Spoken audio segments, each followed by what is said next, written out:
All right, great.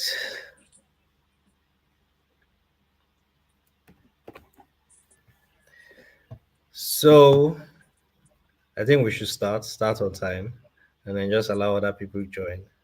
All right. All right. So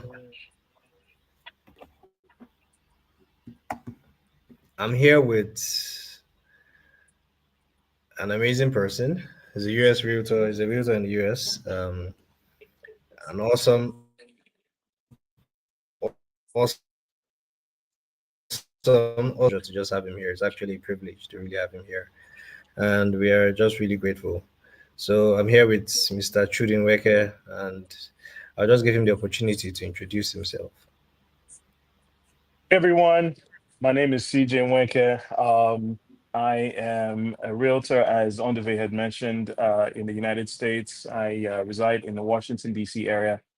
I'm currently out in Miami, just enjoying the nice weather out here because in Washington, D.C. is way too cold. Um, anyway, it's a pleasure to be here. I'm a privilege to be here with you guys.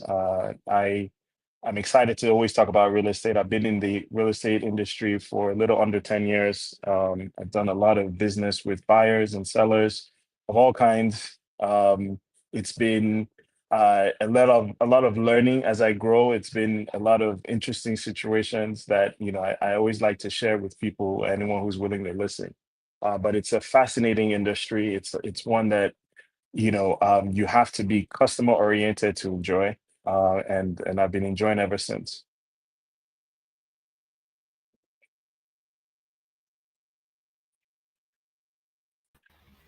Okay, thank you so much. So while we wait for other people to join, let's just get right into it.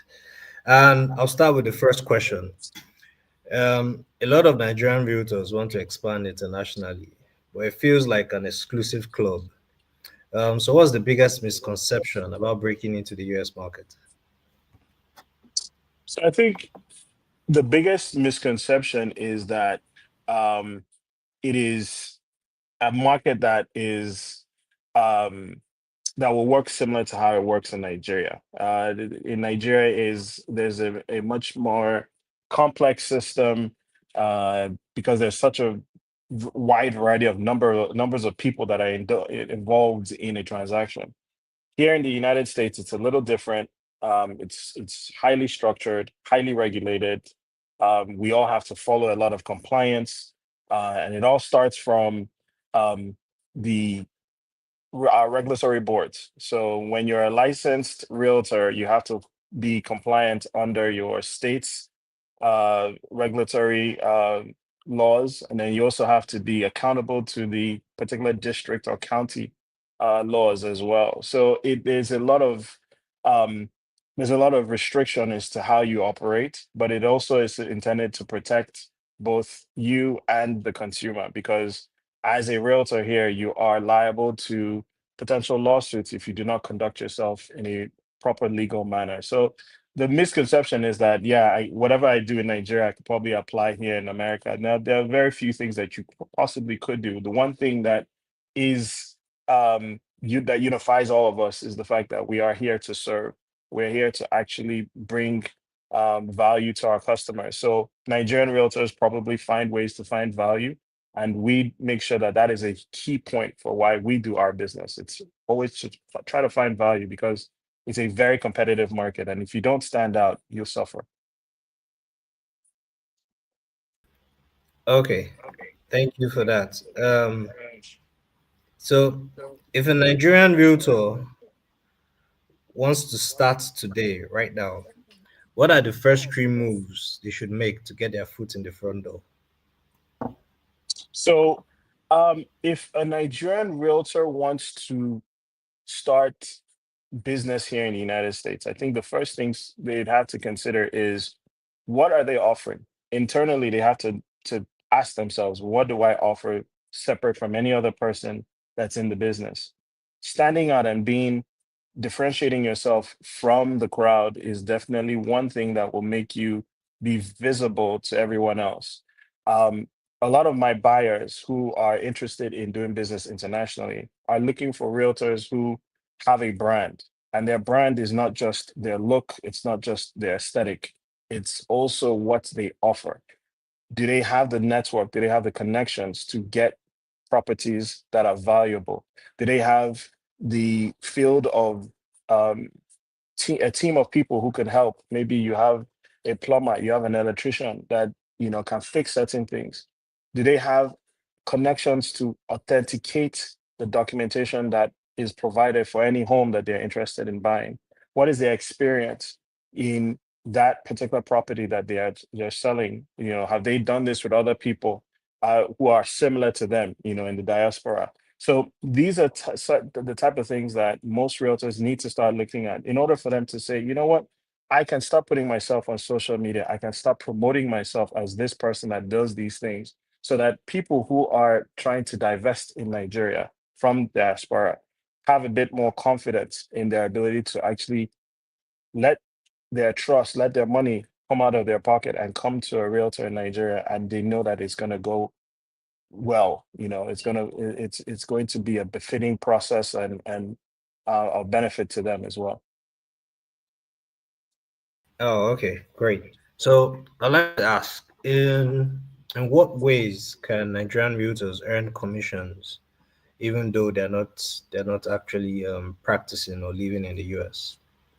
So it's very difficult. Or I wouldn't say difficult. I think the challenge there becomes, um, in a transaction can only occur with licensed individuals. If you have a potential buyer who is interested in purchasing a property in the United States, 9 times out of 10, it would have to be a cash deal. There is no law that says they cannot purchase a property from Nigeria, but it more than likely would have to be a cash deal. And when that happens, that buyer has to have the opportunity to actually visit the United States, has legal access to the United States, is able to come here, purchase the property, and most likely it will be a cash deal. Now, if you are looking for compensation, that becomes an agreement between you and the potential buyer that you connect with, or sorry, the buyer's agent that you connect with.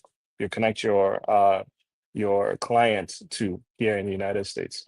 There is no set fee um, for referrals, but that can be a discussion that you have with the potential buyer's agent, and you guys can negotiate on what is reasonable. Now, keep in mind that that agent in the United States has to follow the right regulatory laws in dealing with you being, of foreign or being in a foreign country, and also follow the regulatory laws and regulations in your country as well. So there's a little song and dance you have to kind of deal with that, but you can definitely get compensated for your referral.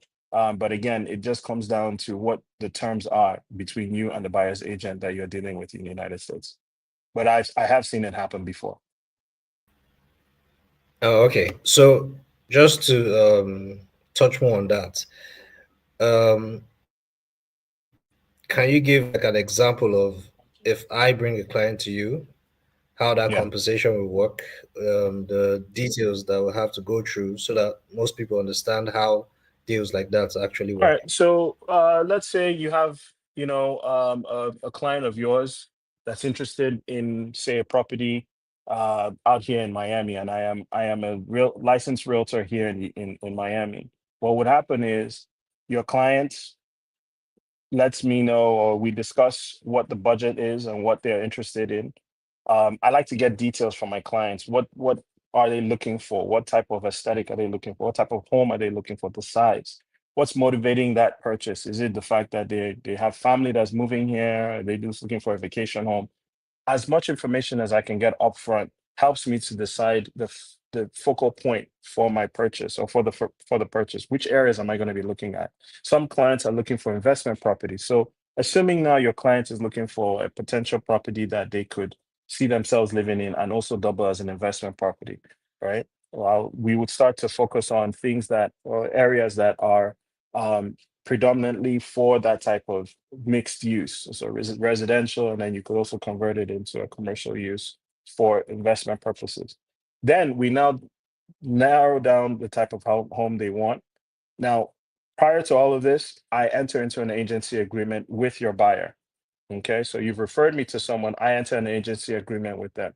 And that agreement says that I am performing a fiduciary act as a realtor on their behalf. So my job is to show them a home. My job is to provide value to them and also to represent them in a transaction. I am intending on providing the best negotiating that I can for that property and also get them the best deal. So once I have an agreement with them, I'm also intending on getting compensated for my time and my effort. Once all that is set in place, and that's also following all the regulatory laws and regulations, we now go set forth to finding this home for them. Once we do find that home, and a willing seller is able to, or a seller is willing and finds us to be willing and able to perform the duties of purchasing that home, we go ahead and purchase that home. And when that happens, it takes somewhere between, if it's a cash deal, it could take anywhere between 10 to 15 days. Now, after that is all said and done, I revert back to you. Once that deal has settled, I revert back to you who has referred me and said, hey, the home has settled. We have now purchased this home. Now, let's say the purchase price is $500,000. You and I have agreed to a certain amount as the compensation. I am being compensated by the seller. I've negotiated terms between me and the seller's agent, and the seller's agent's brokerage is paying me a certain amount. When they pay me an amount for my services, then I go to you and say, hey, you and I have an agreement for a referral fee for your clients who purchased this property successfully. Here is your referral fee. And that referral fee comes out of my compensation as an expense because I have to be able to report that that was a transaction that did occur and I was able to give a referral for that. And that is an expense on my part. So they're very, very, we have to be extremely careful with how we do that because we could potentially get audited as agents. And so we need to make sure that we follow the law by the letter to ensure that we're compliant at all times. Hope that makes sense. Yes, yes, it does. It actually Excellent. does. It All right. does. Um, One of the things that is, and I'm sure most of the realtors that are registered really want to know is you've sold over $20 million worth of property. Yeah. Now that's no small feat. Um, what was that one deal that made you say, "I really did that"? What was that one deal that made you go, "Wow, Oh, it's me"? wow. Um, Man, that's a wonderful question. I have to think. The one deal was uh, I go back to one of my earlier days when I had a transaction with a gentleman that had been referred to me by one of his friends who had seen my advertising on social media. So we connected and this gentleman was actually living in Nigeria at the time and had a family here in the United States. And he used to shuttle back and forth. So he came, and at the time, I had just started my career. Um, and he was interested in buying a particular home. Now, with a lot of my clients, they start off with what they think they want. And then eventually, when we go down the list of their needs versus their wants. I'm able to tailor down to the science, down to the nitty gritty. What do they really need? Because it's important for you to figure out that part. Well, this particular client, it took a while to get us to that point. Trying to figure out what worked, in terms of their budget, in terms of their needs. Now, I will share this. A lot of my clients, and I think a lot of realtors will say this here in the United States, our clients have champagne taste, but are on beer budgets. So I'll say this again.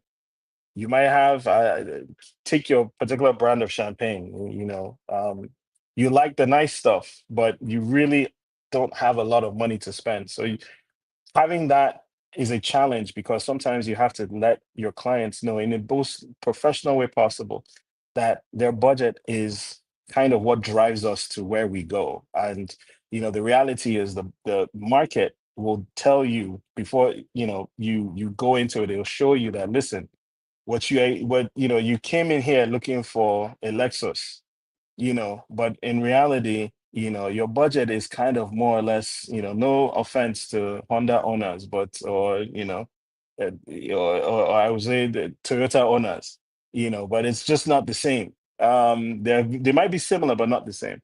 But this particular client, we had gone to see a number of houses, and because there was also a transaction from someone who was based in Nigeria, we established a lot of hurdles. We That was the first time I was challenged with having to deal with international clients and some of the constraints that happen when you are based outside of the country. However, as luck will have it, I had the right team. I worked with a lot of good people, and we were able to get this particular transaction to close. It was normally it takes 30 to 45 days for us to close. This one took a little bit longer.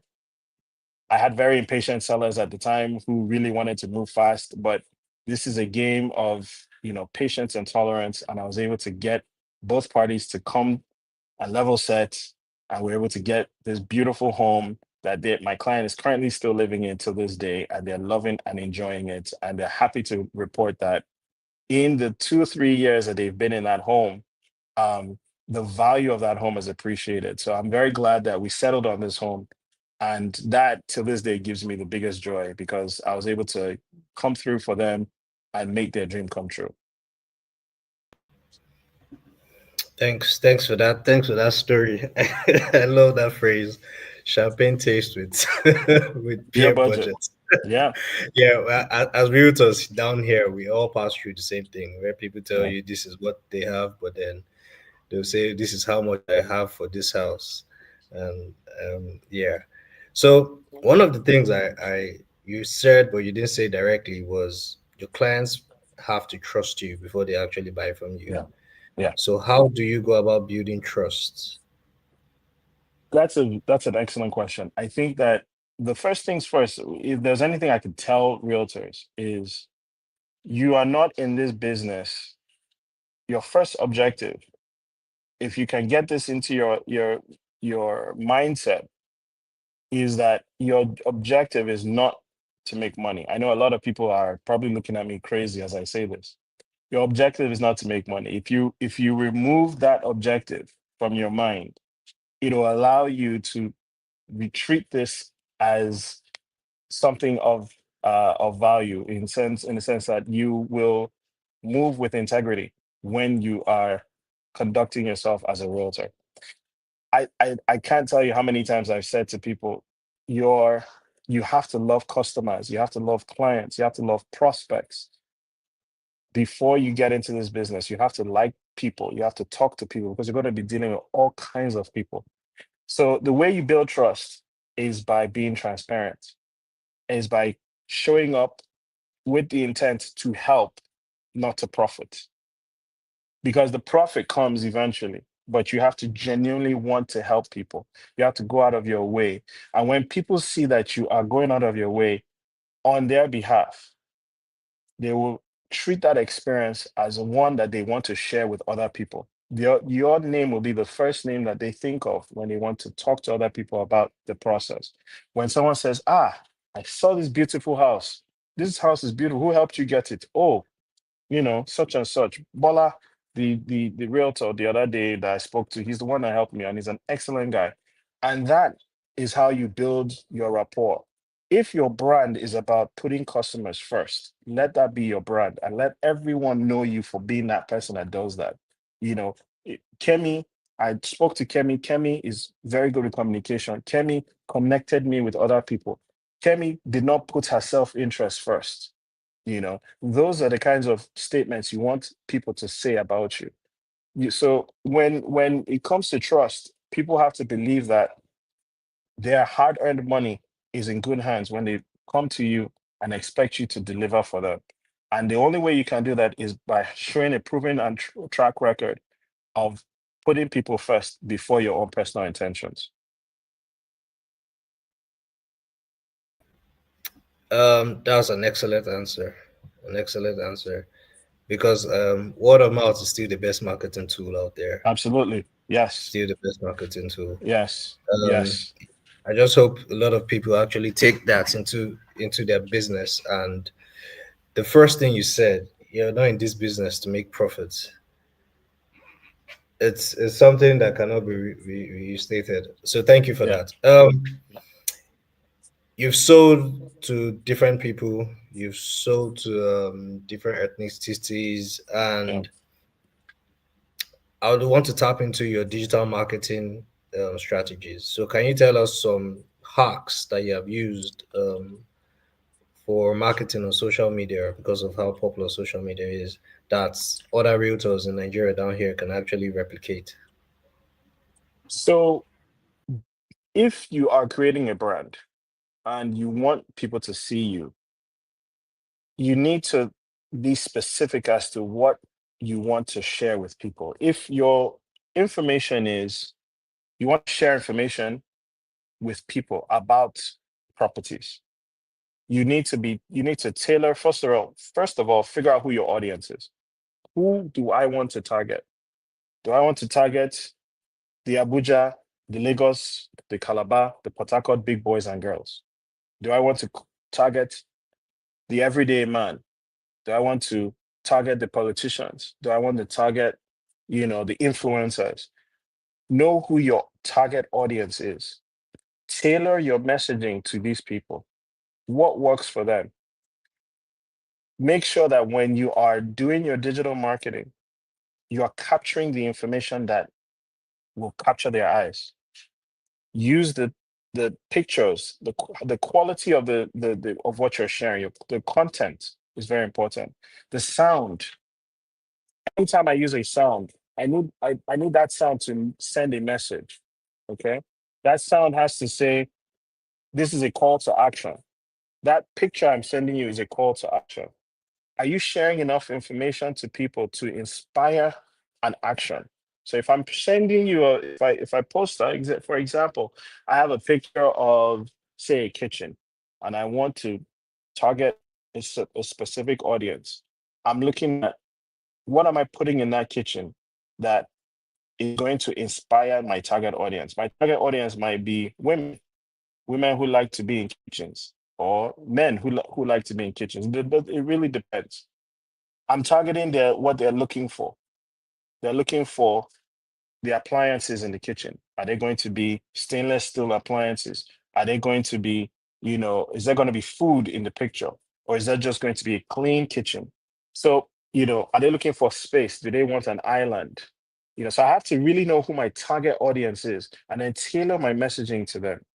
You know, a lot of people who are looking to buy homes in the diaspora in Nigeria want to know, okay, what other amenities are in this home?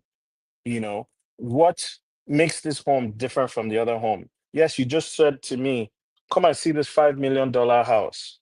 But when I look into the features in this $5 million house, I don't see anything that is inspiring me to buy it. Because one, it's staged poorly. It's the finishings are not representative of something that's $5 million. you know um so we you have to really really tailor your marketing to the right audience, figure out what they like, and also be innovative in what you provide to them, because sometimes we are so used to being copycats of what is out there, but we can also be creative and create our own what we want people to start seeing, because the market is always interested to see what's new and relevant. So I always think that you need to focus really on what you're trying to tell people, and always focus on trying to stand out, because this is a field where there are too many people and you need to be able to be relevant. And by being relevant is by being innovative, staying ahead of the curve, and being able to say, I'm here genuinely showing you something that you would be interested in. You might not know it yet, but you will know it soon. Okay, great, Yeah. great answer. Um, what is that one digital platform that is more beneficial for realtors in Nigeria here to target when they are looking for buyers in the diaspora? So is it LinkedIn? Is it WhatsApp groups? Is it Instagram? Is it Reddit? Like, where should Nigerian realtors go to, or what platform should they use to actually target buyers in diaspora? So you have to look at who is on these different platforms and who are you targeting. That's an excellent question because first things first, when you are looking for people who are going to purchase homes in, you have to look at what the demographic is. So the people who are going to afford particular kinds of homes may not be in certain digital channels. They might not be on certain platforms. Um, you look at the IG demographic. The IG demographic is not the Facebook demographic. The Facebook demographic is not the LinkedIn demographic. So you have to first of all determine who am I reaching out to?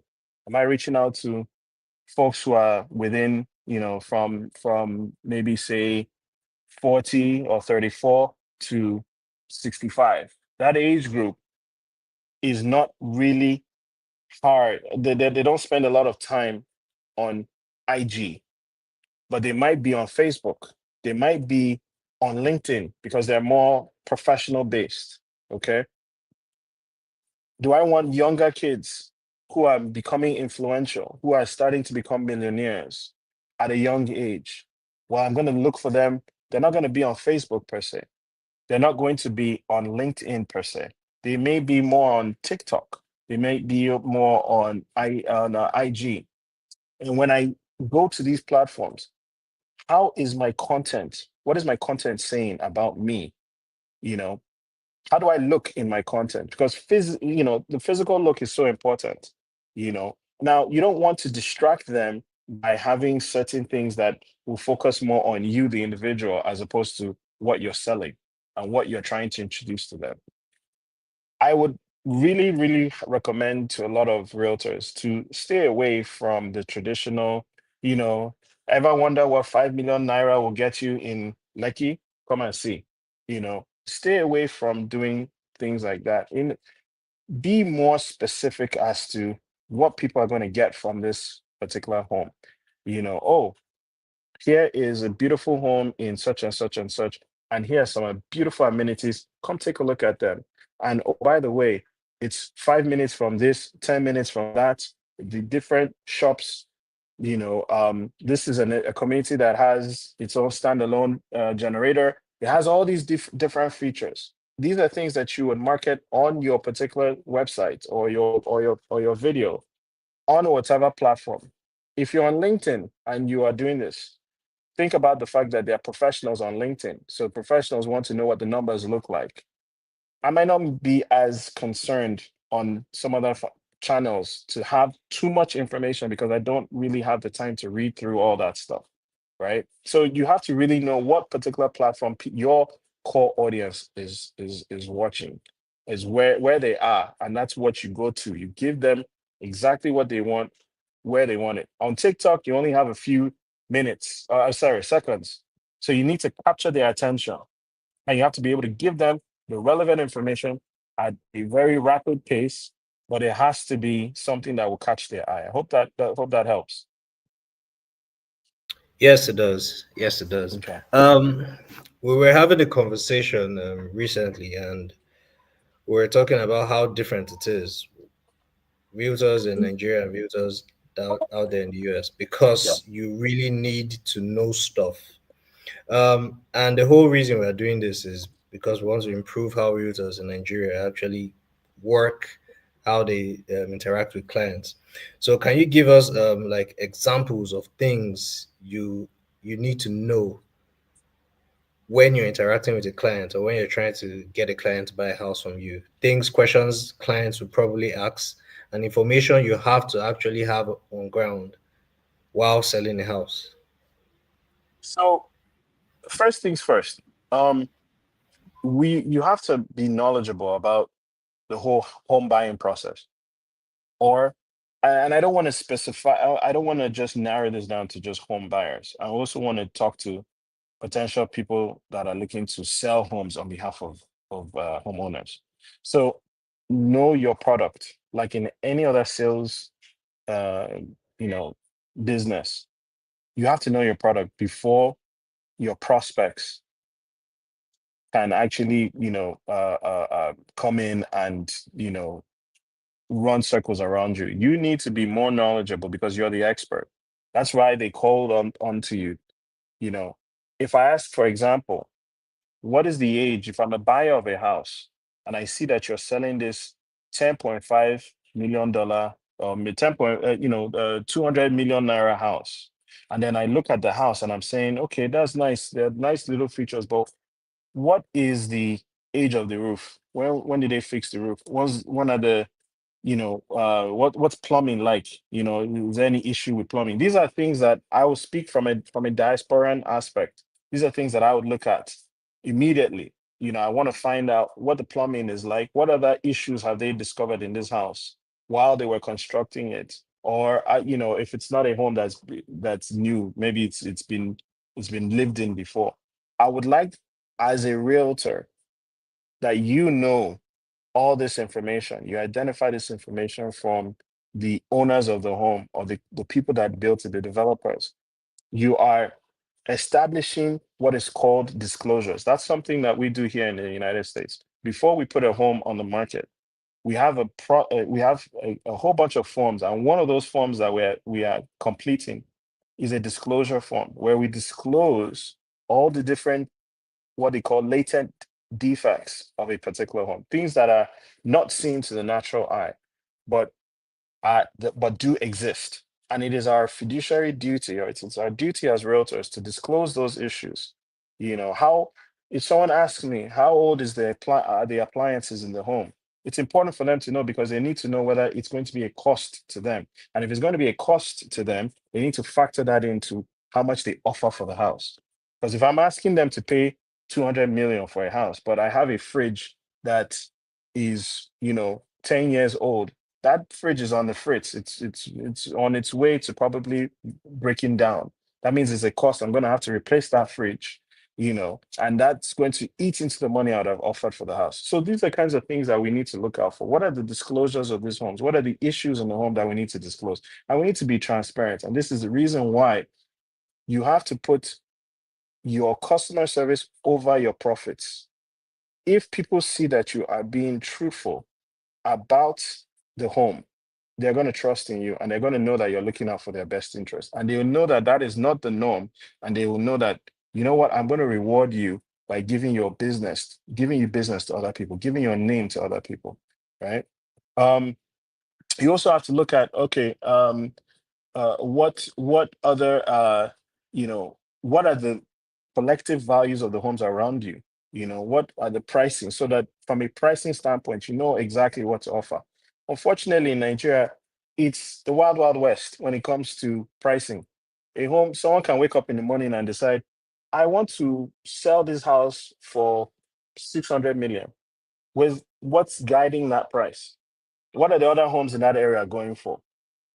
Someone can come with an arbitrary price, and it's mainly because we've not standardized how we evaluate homes. We don't standardize the payment structure for agents involved in a transaction. There are too many hands. We're touching too many people. Whereas here in the United States, it's a very simple process. Before I go and I list a home for sale, I have to understand what the home prices are in that area. And I have to see where my home, the particular home I'm interested in selling, where does it rank with all the other homes that are either were recently sold or are under contract or are active, meaning they are still on the market to be sold. Where do I rank in those homes? What features does my home have that other buyers potentially would want to have? So when I look at things like that, and I look at, okay, how does all this fit in so that my seller knows exactly what to put as the offer price, I mean the list price, so that potential buyers can come and place their best offers. So we have to look at all these things as part of a bigger process in order to establish ourselves as the go-to people to be able to deliver this service to our clients. One thing I also want to mention is, and I think I've mentioned this in previous discussions. Always realize that there's a difference between a prospect and a client. A prospect is somebody who is looking for you to tell them what you are going to do for them, and a client is somebody who you have agreed to. You guys have an agreement, and that agreement is they understand what value you bring to the table and what you're going to do for them, and there's an agreement on that, how much you're going to get compensated. And now you have the opportunity to do those things for them. You cannot do the same thing you do for a client for a prospect, two different people. The prospect is a potential client waiting to happen, but they have to agree to the terms. They have to also see the value that you are going to present to them. So you need to tailor your offerings such that you can convince your prospects to become your clients. But you don't do the double work of treating clients as treating prospects as clients when they have not agreed to your terms.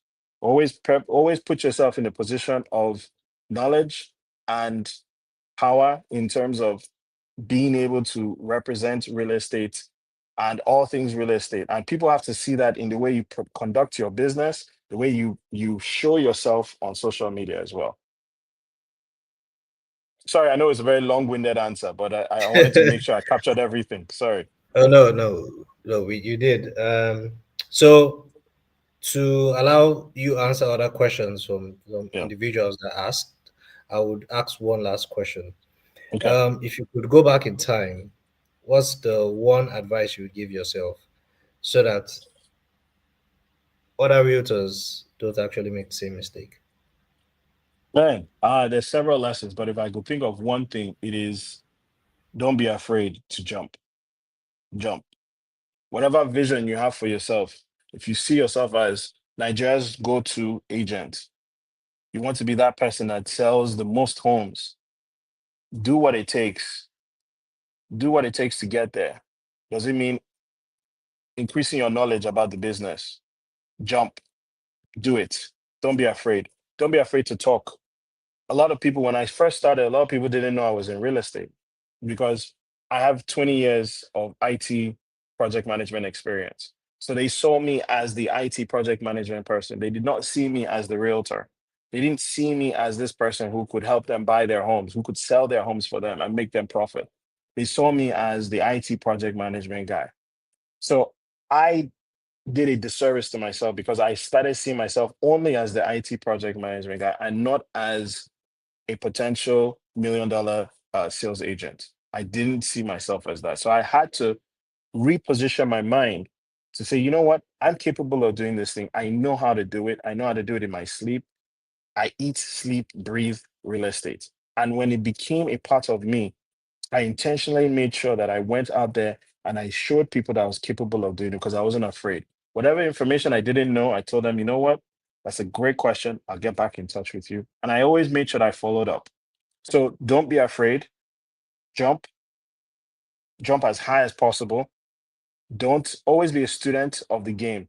Always be open to learning. Always be open to understanding your craft and perfecting your craft at every chance you get.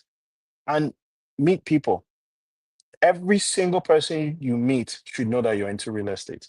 Because the first thing you might say is, hey, my name is such and such, and I'm a realtor. Oh, really? Oh, you know what? I actually have a friend who's trying to sell their house in Ikoyi. I have a friend who's trying to sell their house in Guadalajara. That's how the conversation starts. And when you are positioned to be in, to have that happen to you, be the best that you can be. Give them the best version of yourself in terms of your knowledge, your experience, your network, your branding, everything at any opportunity you get. Because no matter how small it is, it's always a step closer to the bigger one, right? So that's the kind of mindset you have to have. And that's something that when I go back, I spent too much time trying to position myself in one small side, and I didn't think about how big I could be. And all I had to do was step outside of that and fix my mindset and go for the skies. And that's what I did. And that's what I continue to do every day. Okay, thank you so much. Yeah. Brilliant. It's been a brilliant session. And I will just read some questions that So, some of the people that registered us asked. Mr. Abayomi Raji, I don't know if he's on the call right now. He said, "How do we get accurate purchase requests of buyers in the diaspora?" So, do you want me to read all the questions, or you want to answer them one after the other? just take your pick, and whatever is relevant to our conversation. Yeah, absolutely. We can Okay, we can do so it I that way. think you've answered that. Samuel Yeah. Oyeni said, "How can we sell real estate consistently to Nigerians in the diaspora?" Um, I think you've answered this. This was an So, interesting question yeah. because I think it's something the person was facing and he wanted you to answer it. So his Okay. first question was from Okara for Kelechi was he said, "When I run ads, I will get leads, but after booking inspections, many will cancel. Why do many go cold after inspection? What might be the problem?" And then his second question was, "How can I target abroad UK US clients in my ads?" So I think I'll just allow you jump on that question. So Kelechi, the reason why people are canceling your inspections, I mean, there could be a myriad of reasons, right? Perhaps they might have seen something else that caught their eye. Maybe maybe they had a rethink about the price of the home. Maybe they just decided that this wasn't worth it for them. There could be a myriad of reasons, and without actually seeing what the ad looks like, or without seeing what the potential home looks like, I can't really say, definitively what this is what it was. But you also have to think about, and this is where pricing of a home comes into place. If I have a two-bedroom unit, and then I'm pricing it at, you know say 40 million naira, right? What is making it 40 million? Is it the appliances? Is it the location? Is it what is guiding that price? And yes, I know I want to make some money out of it, but do I, if my profit margin, or my margin is so large, people are going to see it and people are going to say, this is not worth it, you know. So your pricing has to be guided by, it has to be justified by what is, what can your pricing, what does that home, why is it justified, why is that price justified? Is it the location, is it the amenities, is it the proximity to things? So we have to be very careful when our sellers are particularly coming up with prices. As real estate agents, we have to advise them, listen, sir, madam, if you really want this house to move, you need to focus on getting a particular price, which I understand covers all your expenses and gives you profit, but at the same time gives you the best chance to get the best buyers. As someone from the diaspora, if I'm looking at a home and I have just a small amount of money, I'm not going to just throw my money because you said I should just give you that money. I have to. It has to be justified. And then how much information do you, who is actually selling this house, how much information do you have about the house? How can you authenticate the certificate of occupancy? Because that is a huge issue in Nigeria, the authenticity of our documentation. What what is the guarantee that I'm not buying something that someone else can go and duplicate? So how can you firm up those kinds of things? And that makes the difference. Now, I don't recall what the second question was. Okay, his second question was, "How can I target people in the UK US with his ads?" So a bit of what I said on the first question can apply to the second question. So basically, are you are you providing authenticity for the documentation that is being provided for this house? Are you in a position to guide me as to how this home has been developed?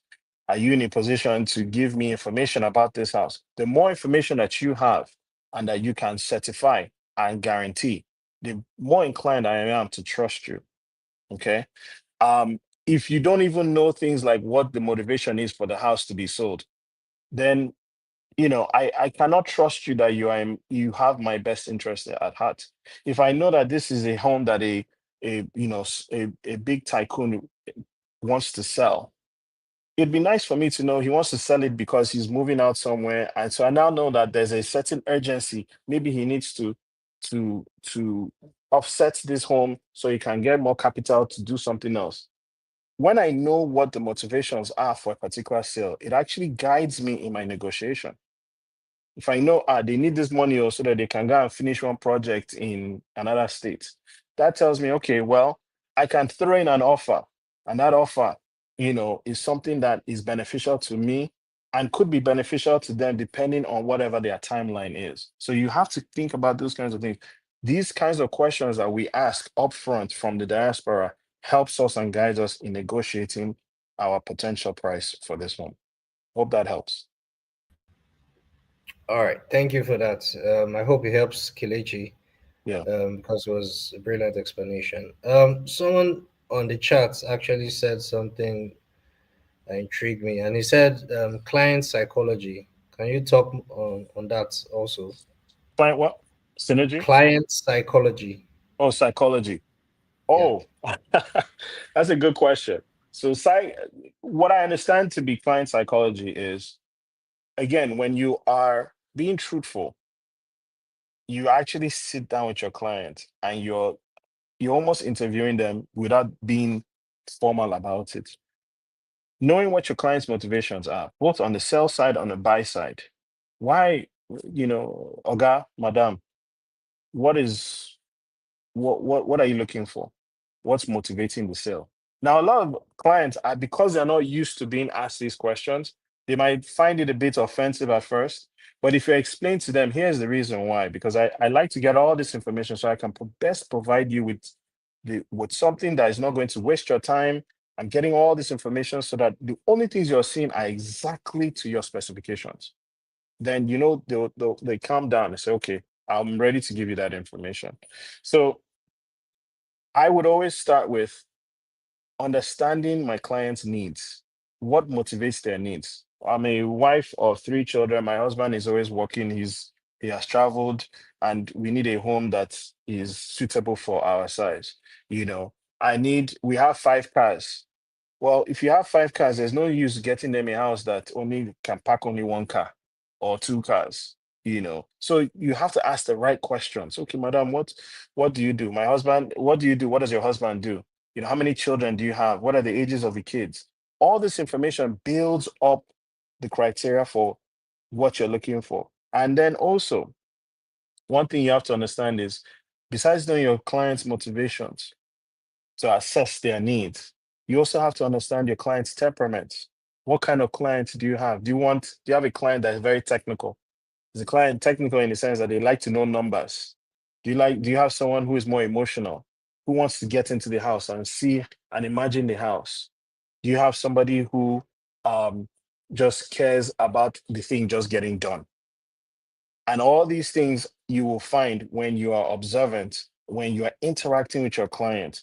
You see what their motivations are, you see what their demeanor is.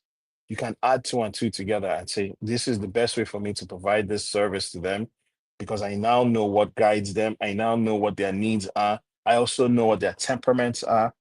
Some people don't like um, text messaging. They want you to talk to them on the phone. There's some people, like I've dealt with millionaires, and millionaires do not like conversation. Everything's on text. They don't have time. The brain power is intended for other things. When it comes to purchasing a home and all that, they are requiring me, the experts, to know what to get them, what to get, to get for them. So everything is on text. I want this, and this. So I tailor my questions to their specificity as best as possible, and I don't want to waste their time. So I go directly and understanding who they are and their temperaments and their personality.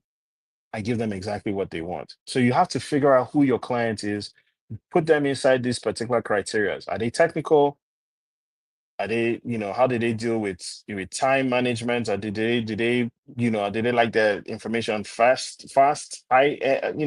detailed, or do they want it short and sweet? That psychology is very, very, very important.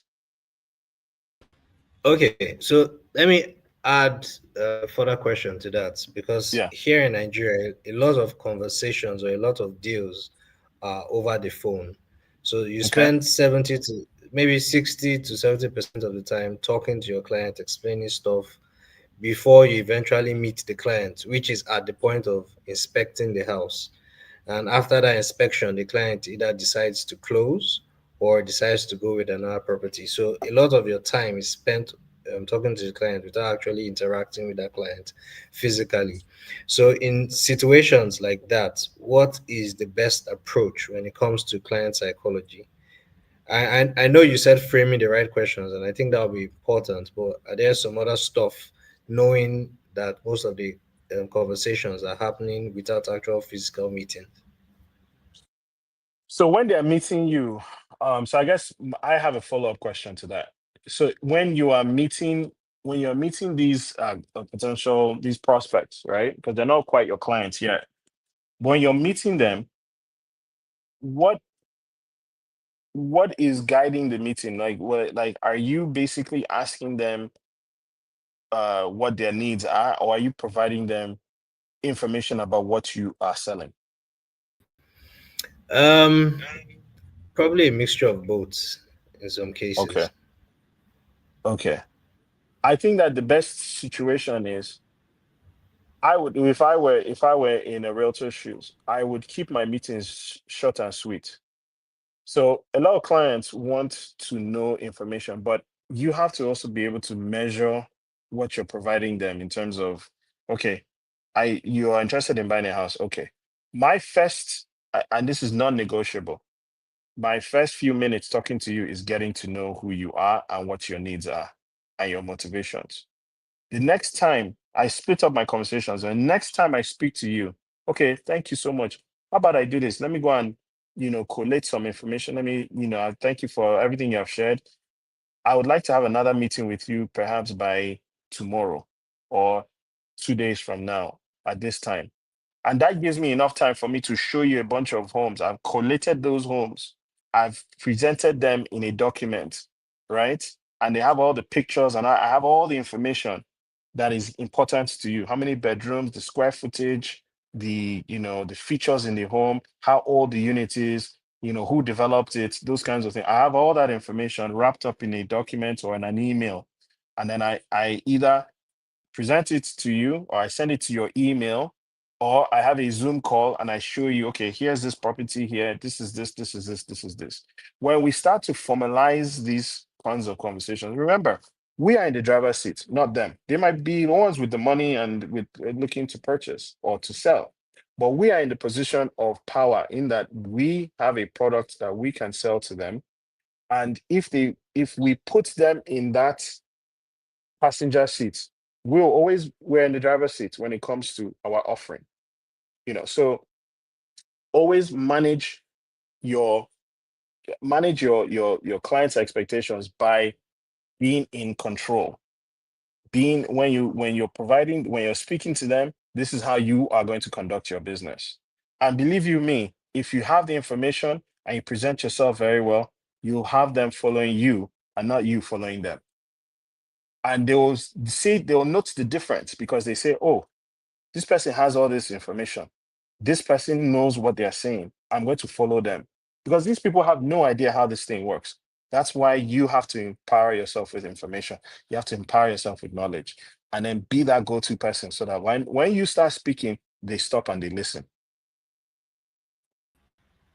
Brilliant, brilliant.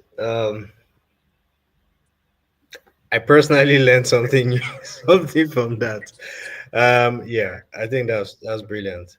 Um, I'll ask one last question, and then we'll take maybe three more questions, and then we would let you go. It's been an amazing session, I must say. Very impactful, full of knowledge. Yes, this this Um, this has so, been wonderful. Yeah. so someone said, I have a question I'd like to ask. Is it possible to sell real estate properties in the United States from Nigeria? I mean, as a realtor that lives in Nigeria, can I sell properties in the United States? No, because you're not licensed in the United States. In order for you to sell a property in the United States, you have to be licensed in a particular state that you're selling. And those states have their own laws and regulations. For example, I am in the state of Maryland, and Maryland you have to have 60 hours of pre-licensing education.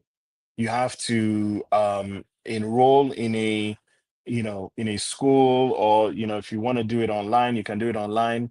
You get your 60 hours of education, then you take an exam. Your exam there's a statewide exam, there's a national exam. Both have to be passed. And when you do that, then you have to apply for a licensure from the state. The state will now issue you a license. You will now formally join the National Association of Realtors, if and then you also join the State Association of Realtors, and that is the governing body. Those two are governing bodies that regulate how we conduct business. Because again, we are official officers in the community. So we have to represent clients with knowledge and information, because one single deal can destroy a realtor and also destroy the the goals and the dreams and aspirations of potential buyers and sellers. So we have to be very careful how we conduct ourselves.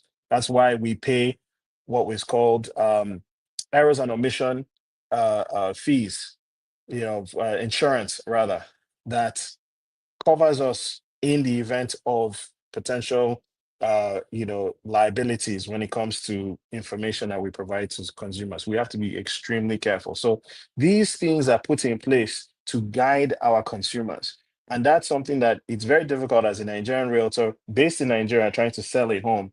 It's impossible for you to do that unless you've gone through that rigor to be able to get that license and be able to properly sell that property. Yeah, so I'm guessing the best way, if you have a client in Nigeria and they're looking to buy, the best way is to actually consult a realtor in the US and be like, okay, you Absolutely. know what, I have a client, um, Yes. close this deal, and then I can get my referral And fee. and I want to actually say this, folks. There is a differentiation, because if you tell me you want to sell a property, you see, selling a property in America is not the same thing as helping a buyer to buy a property or helping a seller to sell a property. They're two different things. If you're interested in selling a property, that tells me, as a realtor, it tells me that you have a property that you are willing to serve as a listing agent. That's what we call them here. A listing agent is someone who is selling on behalf of a homeowner, whereas a buyer's agent is someone who is helping a buyer purchase a home from a listing agent. I wanted to make that differentiation, because I think it's very important for people to know this. Okay. Um, Yeah. and so you are serving as a buyer's agent when you refer me to somebody who wants to buy a property here in the United States. Okay, great. Mhm. Great.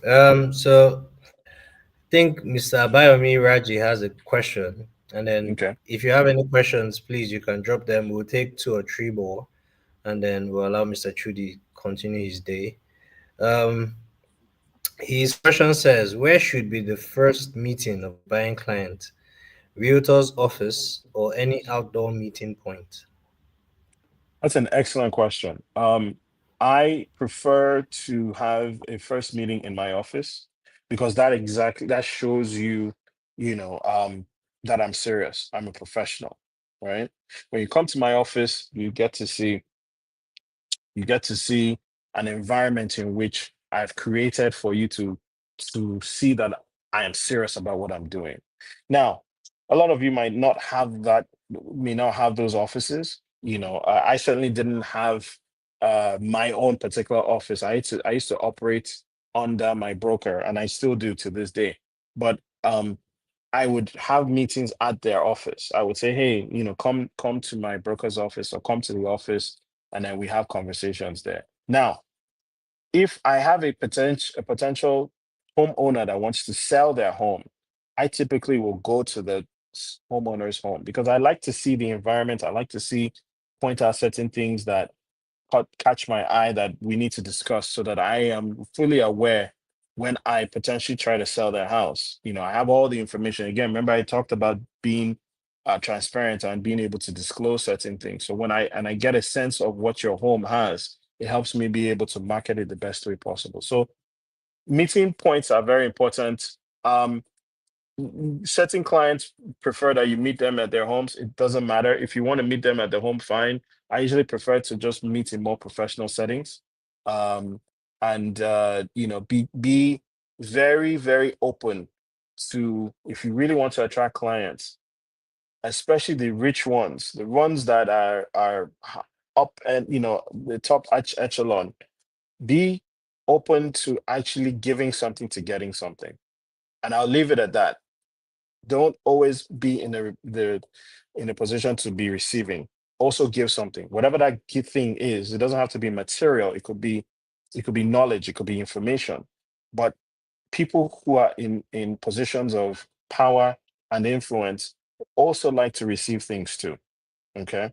So it's a symbiotic relationship, so to speak.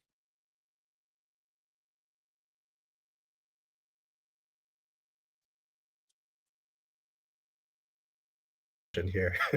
So, two questions actually. The first one says, as a realtor, do you have access to every property on sale on the listing service? That's the first question. And then the Okay. second one says, do you think a multi-listing service will help Nigerian realtors?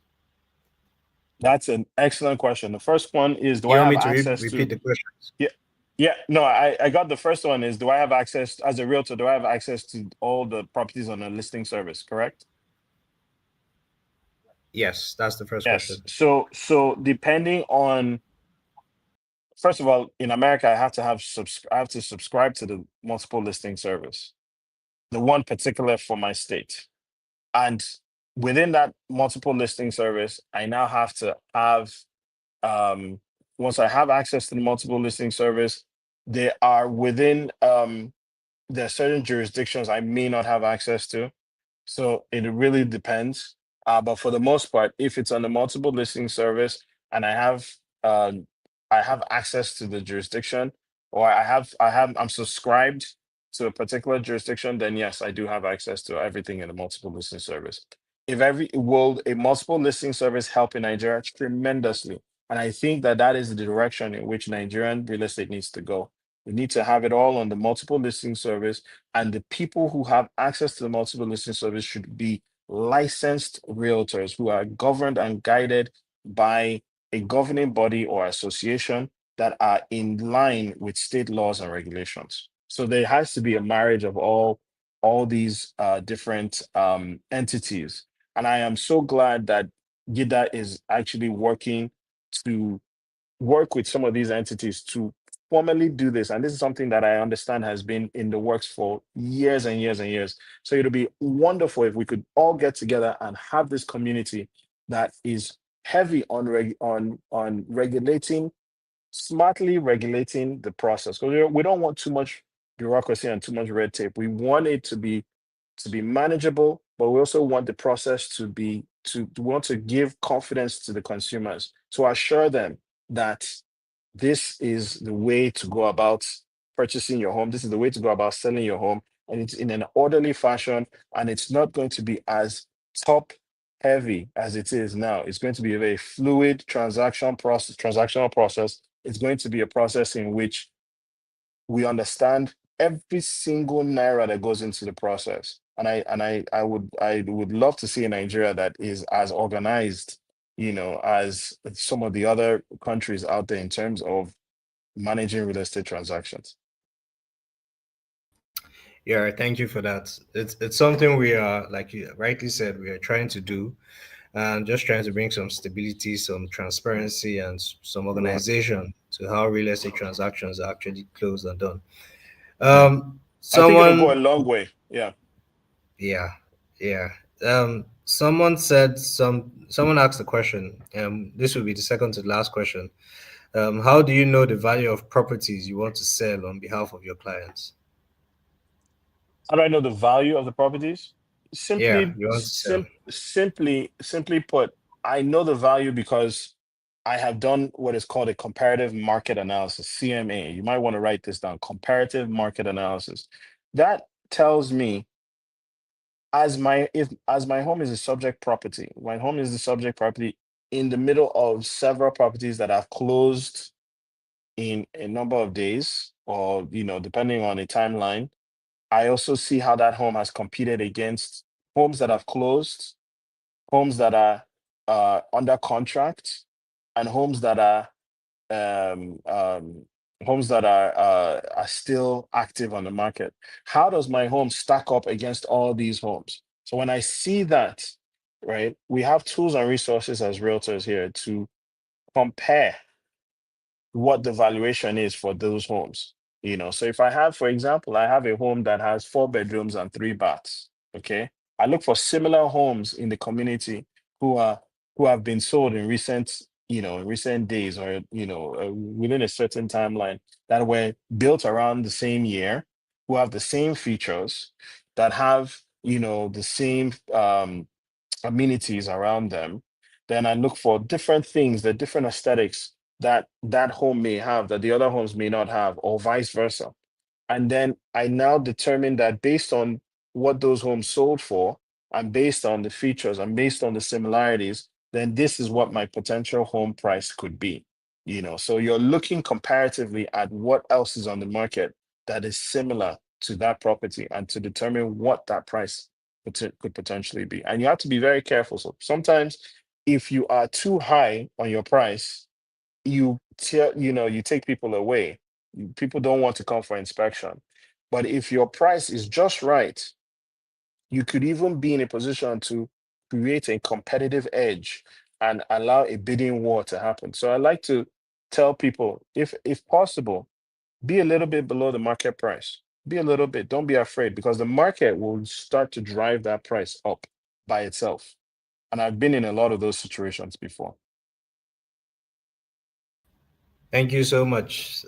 That was new to a lot of us. CMA, competitive market Comparative. analysis. Yes, Comparative market comparative analysis. market analysis. What has Yeah. sold, what is active, what is pending. What has sold, what is active, what is pending. We Yeah, really need to incorporate that in Nigerian how we value properties here, because, like you said, someone can just yeah. wake up and determine that this is the price, or someone will actually put in money, build roads Mhm. to a house, value it at a certain price. Somebody else will just see, oh, this person valued it at this price. So you know what? Since my own is even closer to town, I need to take it up. And that's how most of these valuations go. And Yeah, it doesn't really yeah. help buyers. It doesn't really You, help you, buyers. this arbitrary pricing is dangerous, and it gives a very false impression of the real value. And I think that that's what now leads some investors to actually building something and then thinking they're going to get the same thing. And in some cases they may, and in other cases they may not. So we have to find a way in the near future to regulate some of these valuation methods and ensure that everybody is pretty much singing to the same song. Yeah, yeah. And for a country where the average income is 100 to 200,000, Yeah, these extremely overvalued houses are not really doing yeah. anything for You're pushing a lot affordability. of exactly. You're pushing a lot of potential buyers out of the market and creating, a home desert where people just cannot afford homes. It's almost impossible. Yeah. So this will be the last question for today. Okay. It's been an excellent session. But someone asked this question earlier, Okay. which you answered. She said she actually wanted to hear you say it, and she's presently on the call. Okay. So she said, "How do you start a meaningful conversation with a client?" And in brackets, she put cold calls. And then she said, "What is?" And the other one was, "What is the most effective strategy for a person in sales?" I know you've So touched a first lot question. on building trust. Yeah. Okay, yes, First question is cold calls. The first thing about cold calls yes, is before you get into a cold call, remove your expectation of the outcome. I want you guys to write this down. Remove your expectations of the outcome. Remove the expectation of the outcome. You are not as concerned with the outcome as opposed to the effort. So you want to try your effort. Your effort with cold calls, there's a science to it. And the science starts with this understanding, first of all, who before you get on the call, how much information do you have about that person? Secondly, What do you want to say to them? What is your script? You have to have a script. Write down the things you're going to say. Hello, is this, my name is, and you have to have a script. Sometimes there's some scripts that you can find online that actually guide you as to what to say. And you can tailor it. If you tailor it to how it works for you in Nigeria or anywhere else in the world, then you can now follow that script. And sometimes some people follow it to the T. But when you have that script, you have the knowledge, you have the confidence, you go in there and you start talking. And when you're talking, you understand the temperament and the tone of your conversation is important. So if you come in sounding unsure, I'm listening to you on the call. I'm going to start sensing the uncertainty. Immediately, I lose trust. But if I hear you be confident, you're respectful, you're confident, you're guiding, you're going through, your tone is, at an even pitch. It's not going down, it's not going up, it's just on an even pitch, then I now know, okay, I can start listening to you. And you have to call me, you have to know when to reach your audience. Is your audience better in the morning or are they better in the evening? You know, um, when is the best time to call them? What works for you? Studies have shown that first thing in the morning, 8, 9 o'clock, you're the first thing on their mind, or you become the first thing on their mind when you engage them at that time frame. Plan your calls. Make sure your calls are within that time frame. And after that time frame, give enough time also for follow-up because there might be some people who say, I cannot talk right now. Okay, no problem. Is it all right if I can call you on this other time? And then schedule a time for a follow-up. But also know that when you are cold calling, there's a high probability that they may not want what you're selling, but that's okay because for every no, there is a yes waiting to happen. So don't be discouraged when you get your no's because for every 10 no's, there's one yes waiting, and that one yes cancels out all the no's because it gives you more momentum to keep going on to the next one. So I will tell you guys this one thing you guys want to also consider. And I don't know how much of it happens in Nigeria, but you may want to get with other experts who are in the business, who are successful, and ask them to be your mentor. Give them something of value in terms of your time, your effort, or whatever. Show them that you're interested. Help them to have them mentor you, and so that you can become a better realtor. Don't be afraid to go for, get opportunities for coaching. I think that there should be a way for people to start getting some sort of coaching so that they can perfect the art of real estate and being proper salesmen and saleswomen in this industry. Thank you. Maybe you might actually be one of those coaches people come to, and I'm you not can cheap, actually oh. serve as mentors. You can actually be a few people's mentors. So Yes. I'll just take one last question, Okay. and then we'll call it a day. Um, Someone says, what multiple listing sites do you think Nigerians in diaspora use when investing in Nigeria? So and I don't know if you guys have access to it in Nigeria, but most realtors internationally, well, let me say you need to be subscribed. You have to be a licensed agent to be able to use some of the multiple listing services that exist. So I wouldn't say there's any one that Nigerians can use, but ones that are free and open to the public are websites like homes.com, zillow.com, redfin.com, and we can provide a list to Gida and see if you guys have access to those websites. I doubt, yeah, but So I don't I know. think the question was get towards more like where do Nigerians in diaspora seeking to Mm. buy houses back in Nigeria? What sites do Oh, they use? okay. What sites? Mm, That's a great question. I think a lot of people are looking more at social media. Except you are really connected to things that are happening in Nigeria. Your only other source for homes in Nigeria is usually through social media. It's through someone's posts on social media, on IG, or Facebook of a particular home. So, I think that there are very few people who now know about established websites that are listing homes. And that's another thing. You could be that person and that correlates a lot of these homes and their information and starts to be your brand could be, you could include being able to provide a comprehensive list of homes that are available, aggregating them, structuring that information, and tailoring it to a diasporan market.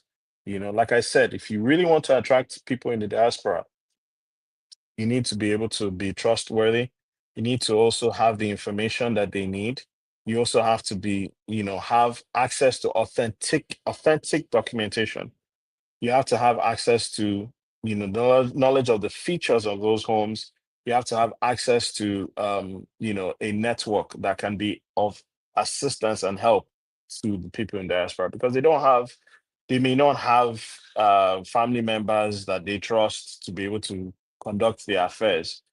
But if they know you as a realtor, you're not only providing them the house, but there's some other auxiliary services that you could provide to them, such as a good plumber, a good electrician, a very good someone that can come and clean the house, somebody that can fix certain things, a general contractor or handyman or something like that. Those kinds of things help in your ability to provide value to your potential diasporan clients. Okay, and thank you for that. It's what you just explained is probably one of the reasons we actually founded Gita, a place where there are thousands of properties that people can find, and there's that trust, transparency, and then there's the added value in it. If you want property management and things like that, having people that do that, and in a way where it's properly structured. So yeah, we're just hoping more individuals actually take note and see that these things are actually happening in Nigeria, because it's about time, and we actually believe it's about time. Thank you so much, Mr. Chudi Nweke. It has been a pleasure. It has really been a pleasure. Thank you for taking your time to actually come and educate us on some really, really, really personal and informative issues.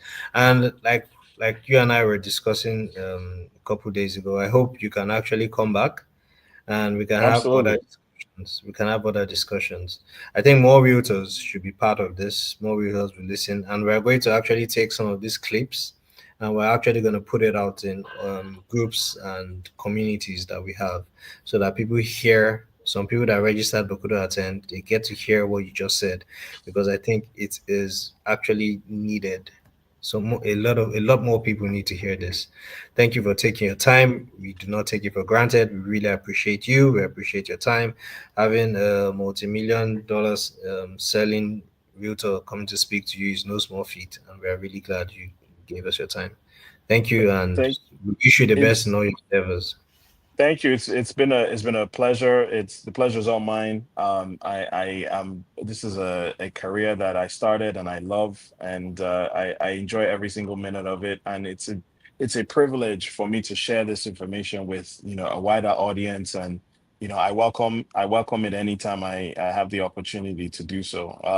I want to encourage people, follow me at Real Estate by CJN on IG and Facebook. I tend to have a little bit of I put some posts out there, all specifically around real estate. So feel free to follow me there, and reach out every now and then. I'd love to collaborate with any of you realtors that have potential buyers that are serious about purchasing homes here in the United States. Yeah, we are actually going to, but then we built like there's a WhatsApp group where Okay. different people that registered we put it there. So one of the Okay. things we're going to do is we're going to share your social media handles Awesome. so that people can Awesome. follow you, and then if they want to communicate with you, that's how they will actually get to communicate with you. Excellent. Thank you so much, and thank you everyone that registered. Thank you everyone that joined today. We hope this was impactful. We will be doing a lot more of this conversations and seminars every single month for realtors. Um, This March, we're going to have somebody that's a professional in digital advertising coming to educate realtors. Because, like we said, at Gida, we want to try and improve how realtors operate and improve their knowledge on different things. We strongly believe we win together. It's not a one man market, so we can win together, we can learn together and win together. Thank you, everybody, and have a lovely evening. And for you, Right, Mr. everyone. Chudi, have a lovely afternoon. Thank you. I'm about to go and enjoy that right Oh there. yes, I'm about to I go and can enjoy see. it. So, I can see that. Thank you so much. all right, All right, guys. Thank cheers. you. Bye. Cheers.